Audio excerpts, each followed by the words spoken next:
Welcome, everybody, to Agent Investor. I'm your host, Tom Caffarella. This is the only brand Agent Investor that helps real estate agents diversify their income away from just being a real estate agent. If you have anxiety over the next 90 days, whether or not your listing is going to close, whether or not your buyer is going to step up to the plate and make an offer or close on a deal, this podcast is for you. The goal of being an agent investor is to diversify your income away from just earning commissions. There is nothing wrong with being a real estate agent. I'm a real estate agent myself. I've got a brokerage of over 400 agents, but I highly encourage real estate agents to not just sell real estate, but also invest in real estate by following what I call the agent investor model. I believe that all agents should not only sell properties, but also fix and flip, whether you do them on your own or if you partner with us through our partnership program, and invest in long-term assets that pay you each and every month. Today's topic is going to be one that is very specific to what's going on in the market today, which is the question: why are listings sitting right now? And as I'm recording this, this is the end of October 2025. I doubt that if you're listening to this a month later or 2 months later, I doubt that there's going to be any big change. Typically, very typically, not always a guarantee, but typically once market shifts, they tend to kind of go in that direction. And I've been in real estate now for 20 years. I got my real estate license in 2005. I've been through the full gamut of the real estate cycle. 2005 was kind of similar to the past 5 years, where no matter how much inventory went on the market, it went away immediately. And then I went through the period that the economic crisis from 2008 to call it like 2011, 2012, where inventory was piling up, where people were losing their jobs, and all the way back to today. So we are seeing a shift in the market. There is a shift in the market, and I'm talking, regionally in greater Boston, anywhere from, 2 hours outside of Boston. But I also know that there are shifts happening all over the country. Okay. Not every market is the same. If you're listening to this in another market, your market might be a little bit different. I'm going to talk a little bit about what I'm seeing in my market. I'm going to talk about what's likely happening in a lot of markets. But more importantly, it's great to get educated. It's great to, hear, the answer to the question, why are listings sitting if we have a supply shortage? It's great to know that academically. But I'm assuming that you guys are going to want to do something about it. Like, you're listening to this podcast. I hope that you're somebody who likes to get educated, somebody who likes to learn. But I hope more than that you're somebody who likes to make money and shift your business and change your business and adapt your business so that you're profitable, right? So, to the question, why are listings sitting if we've got a supply shortage? Because we definitely don't have an enormous amount of volume of properties that are going on the market, right? We could definitely say that this inventory that's sitting is not kind of coming, gangbusters out there. It's not like there's a million listings a week in each, town. There's a couple that are getting added, but they're starting to pile up. So why are they piling up? What's going on in the market? It's actually a really simple answer. And the answer is supply and demand. Supply and demand is the most powerful economic indicator that exists, period. If supply is low and demand is high, prices go up and listings get taken off the market. Supply has been low for a while. Demand has been high for a while. Demand in a lot of markets across the country has been really high. Even when mortgage rates went up, demand was still high, right? And the opposite is also true.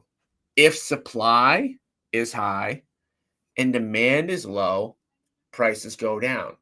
So again, getting back to the original question, why are listings sitting if we don't have a ton of supply going on in the market right now? Well, the answer to that question, if we look at it from a supply and demand lens, is that the demand is down. The demand is lower than it's been, you know, in a long time. I can't remember the demand being this low.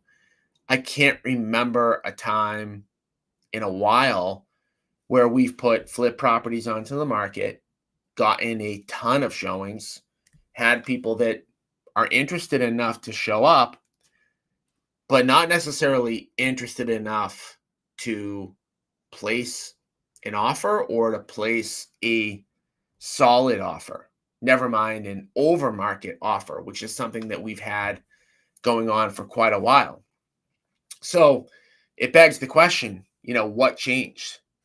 What actually changed? And just to say this for a second, there is no one economic indicator that you can look at when it comes to prices or when it comes to supply and demand. And I did a presentation on this early on, probably 10 years ago at this point, on the factors that influence real estate pricing. Anybody that tells you it's just one thing, it's just mortgage rates, it's just jobs, it's just prices. It's not. It's a number of different things that kind of go into pricing on whether the houses are sitting or not. Um, yes, unemployment, as an example, plays a big role. Yes, supply and demand, plays a big role. Yes, demographics and demographic trends and shifts play a big role. But they all play into the role, and they're all forces that cause prices to either go up or down, cause inventory to sit or to come off the market really quickly.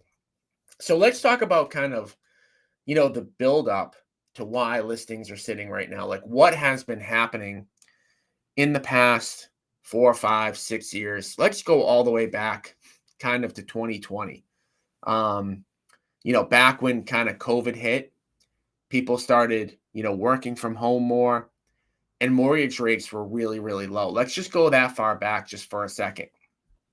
So we had a big shift in what was happening in people's lives.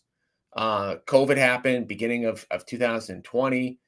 A lot of companies went to work from home temporarily or permanently, and a lot of Americans across the United States felt like they needed to either own a home, like they didn't want to rent in an apartment building anymore, and or they wanted more space. At the same time, mortgage rates, the Fed funds rate got slashed to zero. Okay. Fed's fund rate slashed to zero. Mortgage rates were 3%, 3.5%, somewhere in that range.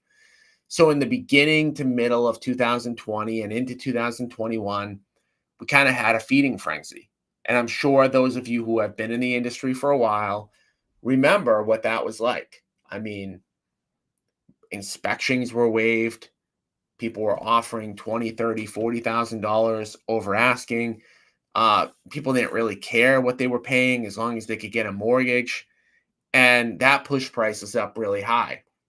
It also took inventory off the market completely. I mean, again, as somebody who fixes and flips over 100 houses a year, we were the beneficiaries of that. We put a property on the market, call it like on a Thursday, and by Monday, we'd have a handful of offers to choose from. Most were over asking, most were waiving inspections and waiving other contingencies. What changed in that 5-year period is that in 2022, inflation, the inflation readings, the CPI, the Consumer Price Index went way up. Inflation hit roughly about 10%. Don't quote me on the exact number, but it was around 10%. And mortgage rates went from being in the threes all the way up to almost 8%. Now, if you were just to kind of look at this and say, well, how do mortgage rates, if mortgage rates are the only thing responsible for demand and pricing and whatever, you would have thought that real estate prices would have come down. I mean, how can the market absorb interest rates that are now, 2.5 times what they were just a year before. In 2021, mortgage rates were in the threes. In 2022, they touched 8 at one point, but were mainly in the sevens. But prices didn't come down. Why? Going back to the original point, supply and demand. There was still huge demand and there was still limited supply. So from 2022 to about the middle of 2025, we had a situation where prices of everything were rising, prices of real estate were rising, prices of goods were rising. Jobs were pretty good. People did get raises, nothing astronomical in general, but people were getting paid a little bit more. There was low unemployment. Demand for houses were pretty high. And then sometime, I'm going to call it in my market, your market's different. It's probably not that different, but it's probably a little bit different. Sometime in the middle of 2025, buyers just kind of changed their mindset. And sentiment is a big thing. Emotional sentiment is a big thing. All of the sudden, and it came quick in my market. If you're listening to this in a different market, it might be a little bit different. But all of a sudden, buyers kind of felt like, prices are high. Mortgage rates are relatively high. My payment's going to be relatively high. I haven't maybe gotten a big raise in a while. And I think in the future, prices might come down and mortgage rates might come down. So if I'm not going to get a deal on a house, I'm probably just going to be patient. Now, we had just gone through a period of 5 years where buyers in general were extremely impatient. They were extremely impatient. Then all of a sudden, boom, shift. Shift happens. Buyers are now being patient. They're now saying, you know what? Well, I want to buy a house now. But if I don't buy a house now and I wait, I might get a better deal. The market's falling, or my perception is that it's falling, and rates are falling. Rates are no longer 7, they're more like 6, and maybe they'll be 5 soon.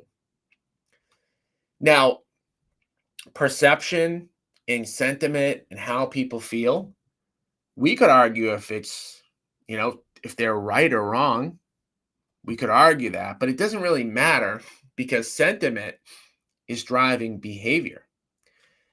And it was interesting because during the 2020, 2021 boom, many people that weren't buying houses thought that buyers were wrong then. Well, geez, they're going to regret waiving their contingencies and they're going to regret, paying these prices. But the sentiment of the buyers was, I want a house now. I don't care. I'll figure it out later. So what we have right now are buyers being really patient, really cautious, having inspections on everything, coming back after the inspection saying they want money off.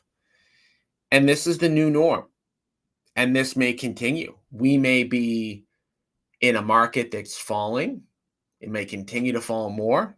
We may be in a market where it's kind of temporarily dead. Maybe it can come back to life. But what we have right now is a little bit of a standstill. And to go back, I talked about, I'm not super old, but I have been through this cycle. I'm 43, and I remember the point that we're kind of at right now, and I remember the year and what it was like. And it's not going to be exactly the same, but that year was 2007. In 2007, I remember going on listing appointments. And I remember sellers thinking that the market was still hot. I remember sellers thinking that the pricing was still going up.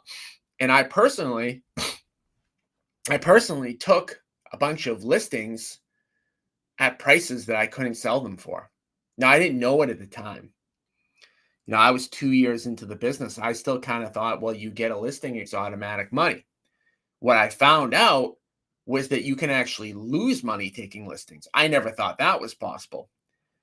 But in 2007, you had a lot of sellers who did not want to price their property according to where the market was at then. And it was kind of a thing where you'd go out, you'd have a listing appointment, and if you didn't list it for where the seller wanted, you weren't getting the listing. However, on the flip side, if you did list it at where the seller wanted, you weren't going to make any money. So we saw a lot of expired listings into 2007 into 2008.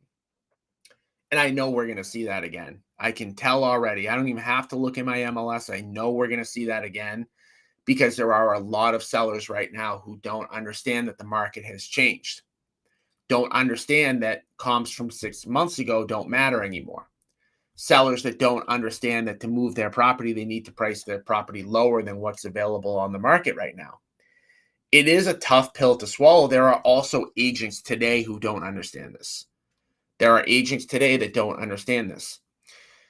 So with all of that being said, in my podcast, I don't make projections. I don't make predictions because predictions, they can change, whatever.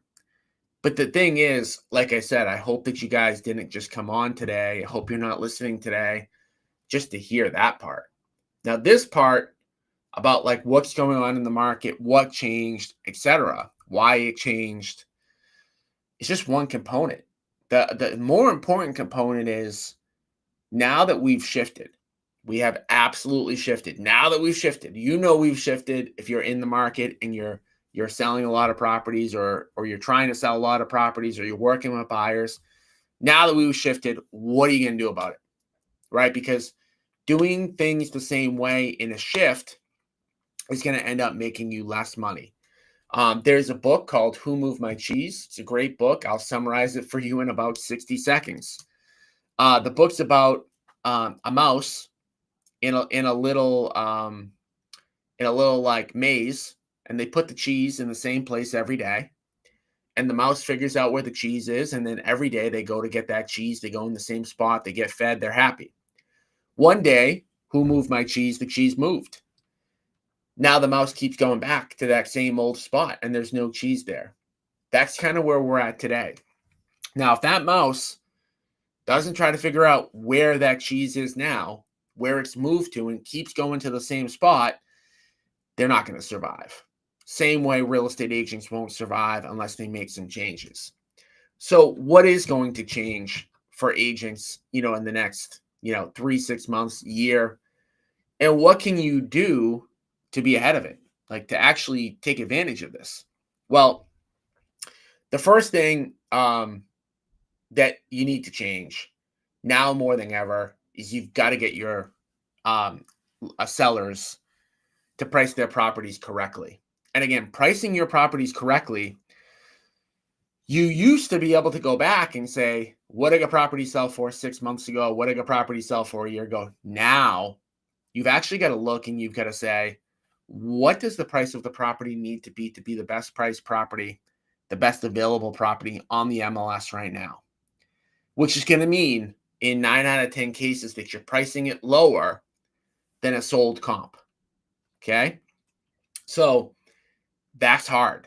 That's really hard. It's hard to get sellers to understand that. I would focus with them on what's available. Get to educate them on what's going on. Get them to understand that they need to be the best price property right now in order for it to sell. And show them what's available. Right? Like anything else, if somebody goes shopping, they've got some money to spend. Any buyer, whether it's a real estate buyer, whether it's somebody out, shopping for shoes or clothes or shopping for anything, they're going to shop and they're going to figure out what the best deal is, what the best value is, and they're going to buy that. You've got to be the best value today. Doing that's going to take a lot of work. Now, the problem, and this isn't like the best news ever, is that there are going to be agents that you're going to be competing against in some cases. They're just going to be like, oh, no, market's still good. I can get you that price. And then there are going to be expired listings. So you just have to be aware of that. Like taking a listing right now is not going to be the guaranteed income that it was 6 months ago. It's just not. Unless you get the seller to understand the pricing, unless it's priced right, and unless the seller's flexible. And if they are, great. But there are going to be a certain percentage of sellers that aren't ready to hear what you're trying to tell them. So a lot of listings are going to become expired listings, unfortunately. Second thing is, sellers are now going to need to sell to investors more. Okay. There have been, in the past 5 years, there have been a ton of sellers, a ton, who actually did need to sell fast. They did need to sell with no inspection contingency. But in the past 5 years, there's been a lot of retail buyers that have been able to offer more and almost give them some of the benefits of a cash buyer. I guess if you list a property on the MLS in the last 5 years and the buyer waives an inspection and the buyer gives you a really good price, and sometimes they might even be waiving the mortgage contingency, well, shoot, like, why would a seller sell to a cash buyer when they can get more money from a retail buyer and the retail buyer is giving them like some of the benefits of the cash? However, that's going to change. That is changing. Buyer sentiment is changing. I haven't had a waived inspection on one of my flips in a while now, like months. So what does that mean? Well, that means that inspections are going to come back with issues, especially in New England. I mean, the average house in New England is 60, 50, 60, 100 years old. Some of them are older. So we're going to have sellers now that are going to have a need to sell to a cash buyer that they can't get that same offer on the MLS like they've kind of been accustomed to. We're also going to have properties that are sitting longer, right? You may have a seller that needs to sell in the next 90 days. And from 2020 to 2024, you could say, well, you know what? We'll put it on the MLS and we're going to get you that to the finish line that quick. And most of the time you could. So with that being said, there has not been a better time to add a cash offer to your seller option than today. It's going to give you a value add. Some of your sellers are going to take it. Some of your sellers are going to list their property and then a week or 2 or 3 weeks later or after an inspection come back to you and say, you know what? I do want that cash offer. Now, if you're working with us and you're going to partner with us, now we can buy that property, we can renovate that property, and we can split the profits 50-50 with you, right? For those of you who don't know about our agent partnership program, make sure that you jump on my on-demand webinar at www.partnerwithagentinvestor.com. Again, that's www.partnerwithagentinvestor.com to learn how to get a cash offer on every single one of your listing appointments. That is now going to be more of a value add than ever. And in fact, for the first time in a really long time, I had somebody who had their house on the MLS come back to us and say, hey, I had an agent come back to me and say, hey, would you make an offer on this house? Property was on the MLS. I said, normally I don't do this, but are your sellers really serious about taking a cash offer? The agent told me yes, and now we're buying that property. Okay. All right. So fourth thing that's going to change is that buyer transactions, unfortunately, are going to be harder. They're going to be longer. They're going to be harder, etc. Buyers now have the mindset that they're in the driver's seat. Again, whether this is true or not, like we could speculate, we could debate, we could argue, whatever. Buyers are in the mindset that they're going to get a deal. They're going to make sure the inspections go well. They're going to put in offers, at whatever price they want. But most importantly, the issue is they're willing to wait. Yeah, of course, there are going to be buyers who can't wait. But there are more buyers than ever that are willing to wait. That willingness to wait gives buyers leverage. Well, that's great. That's great for the buyers. Buyers have not had leverage in a long time. But what that means and what we're seeing is that buyers are more willing to back away from a deal. They're more willing to not putting an offer. They're more willing to put an offer below asking. They're more willing to back out after an inspection. They're more willing after an inspection to make a demand. And if they don't get it, then they don't buy the property. So what does this mean for agents? Unfortunately, this means for agents, it's going to take more time, energy, and effort to get a buyer contract, right? So all of these things temporarily are not necessarily great news for traditional agents, right? Listings not being guaranteed, your buyers taking longer, your buyers willing to back out. Like, back 2-3 years ago, if your buyer got a property under contract, it was like they felt like, I can't ask for anything. I thank goodness I got this offer accepted, and now I'm just gonna get this to the closing. It doesn't matter what happens at the inspection.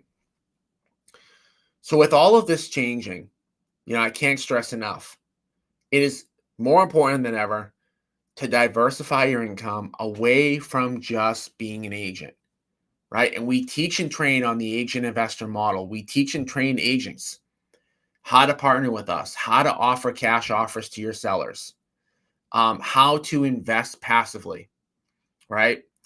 You can still be an agent. You should always be an agent, right? But you should be an agent investor. To learn more about how to do that, go to www.partnerwithagentinvestor.com. On that call, we're going to teach the agent investor model. We're going to teach you how to diversify your income. We're going to teach you how to do it today without spending a whole bunch of extra time every week. You don't need to spend a whole bunch of extra time. You just need to know what being an agent investor is. You need to learn how to identify deals. You have to be willing to offer your sellers a cash offer. You have to be willing to work with us. Well, I suppose you don't have to be willing to work with us to be an agent investor. You can get all the information from the webinar, and you don't need to work with us. But I think you would benefit from working with us. When you do work with us, by the way, you don't need to be a part of my brokerage. You do not need to be in a coaching program. All you need to do is watch that video, learn about the simple things that you can implement right now. And you can do that in a very brief period of time. The webinar is now on demand, which means you can stop listening to this and you can listen to the webinar right now. You can listen to it when you get home. You can listen to it whenever it's convenient for you. So again, go to www.partnerwithagentinvestor.com to listen to that webinar. And if you'd like to meet us in person, you like to meet me and my team in person and find out when our next in-person event is, go to www.agentinvestorevent.com. We do a lot of in-person events. The most recent one is always going to be up at www.agentinvestorevent.com. All right, guys, market shifting. It is super important to do something about it. Take action. Do not be left behind. Make sure you're diversifying your income. Make sure you're taking those steps to work with your sellers and your buyers better.